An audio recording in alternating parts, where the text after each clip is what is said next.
There once was a boy named George Gunderson who did not do very well in school. His classmates ridiculed him every day, as did his teacher, Mrs. Jones. George couldn't stand it, and always came home crying to his parents. One day, Mr. and Mrs. Gunderson decided to come to the school early to give Mrs. Jones a piece of her mind. The second the door opened to let the kids outside, Mr. and Mrs. Gunderson peeked inside to hear Mrs. Jones screaming at George. "George Gunderson, you are the dumbest kid in the world!" Our George's parents immediately stormed into the classroom. "Our son is not dumb," they yelled. "He is a sweet and kind young lad with plenty of potential." "He has no potential at all," shrieked Mrs. Jones. "He was born an idiot and he'll die an idiot." The Gundersons were so outraged that they immediately moved to Chicago. Some 30 years later, Mrs. Jones came down with a terrible illness and went to her doctor. "You have a very rare disease," the doctor said. "There is only one doctor in the whole country who can cure your disease. His name is Dr. Gunderson, and he works in the Chicago hospital." At once, Mrs. Jones bought a plane ticket to Chicago. After arriving in Chicago, she went straight to the hospital and asked for Dr. Gunderson. While treating Mrs. Jones, Dr. Gunderson put her on a life support system. One day, she asked him, "You know, Dr. Gunderson, I don't believe you ever told me your first name. What is it?" Dr. Gunderson was about to answer when suddenly, Mrs. Jones collapsed. She passed away. Dr. Gunderson saw that the janitor had absent-mindedly unplugged the life support system so he could plug in his vacuum cleaner. He shook his head and said to the janitor, "You know, George, sometimes I can't believe you're my brother."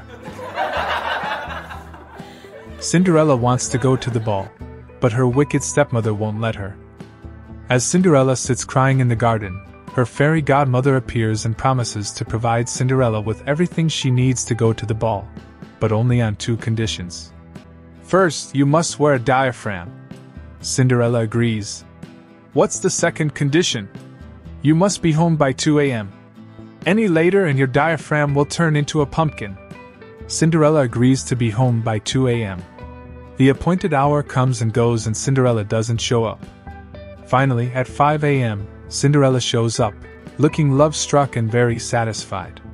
"Where have you been?" demands the fairy godmother. "Your diaphragm was supposed to turn into a pumpkin 3 hours ago. I met a prince, fairy godmother. He took care of everything. I know of no prince with that kind of power.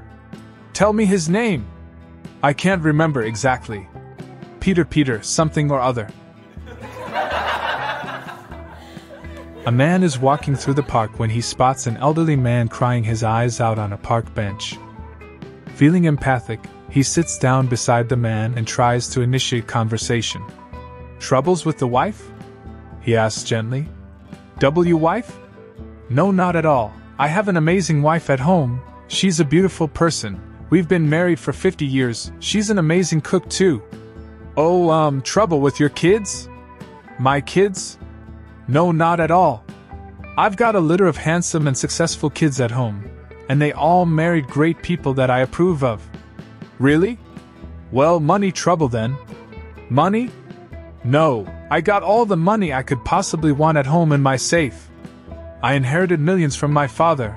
I invested all of it, and I'm getting tens of thousands of dollars in return every month." "Well, is there a problem with your house then?" "My house? No. I live in a beautiful 3-story mansion with servants, a pool, and a double garage." "Then what the hell are you crying for, old man?" "I can't remember where I live."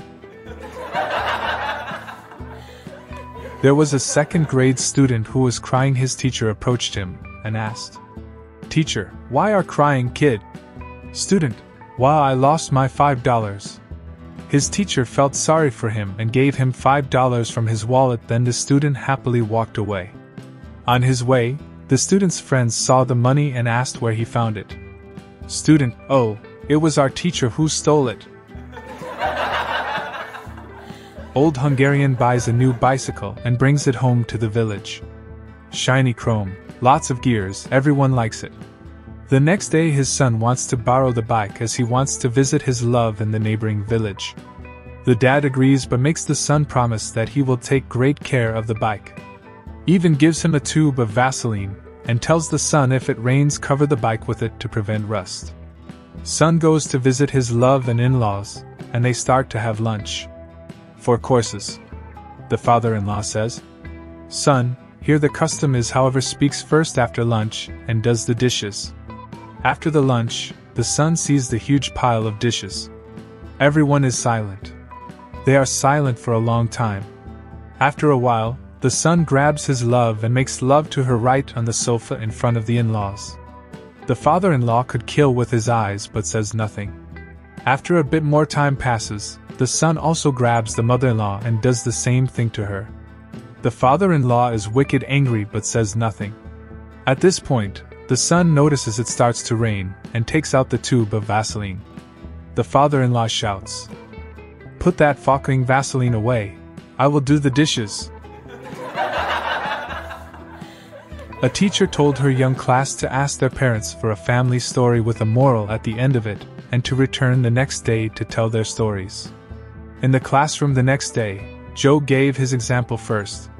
"My dad is a farmer, and we have chickens. One day we were taking lots of eggs to the market in a basket on the front seat of the truck when we hit a big bump in the road. The basket fell off the seat and all the eggs broke. The moral of the story is not to put all your eggs in one basket." "Very good," said the teacher. Next, Mary said, "We are farmers too. We had 20 eggs waiting to hatch, but when they did we only got 10 chicks. The moral of this story is not to count your chickens before they're hatched."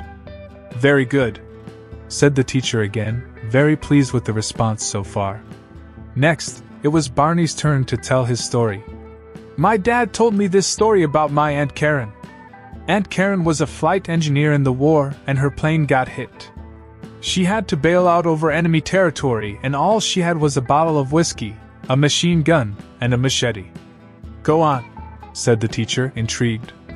"Aunt Karen drank the whiskey on the way down to prepare herself. Then she landed right in the middle of 100 enemy soldiers. She killed 70 of them with the machine gun until she ran out of bullets. Then she killed 20 more with the machete till the blade broke." "Good heavens," said the horrified teacher. "What did your father say was the moral of that frightening story?" The child said, "Stay away from Aunt Karen when she's been drinking." There are a pair of twins called Vingo, and Ling Vingo decided to go to the town hall to change his name. Ling decided to give him a lift there. When they arrived, Ling reminded Vingo that he would disgrace their family if he changed his name to Li. Vingo takes a form and quickly fills it out to change his name. He sends off the form, but immediately starts to regret it. He is told that to revoke his form he must pay a small fee. Ling takes out her purse and is about to hand over the money when suddenly a man, their father, bursts through the door and embraces Vingo and tells them, "Don't stop, believe Vingo. Hold on to that fee, Ling."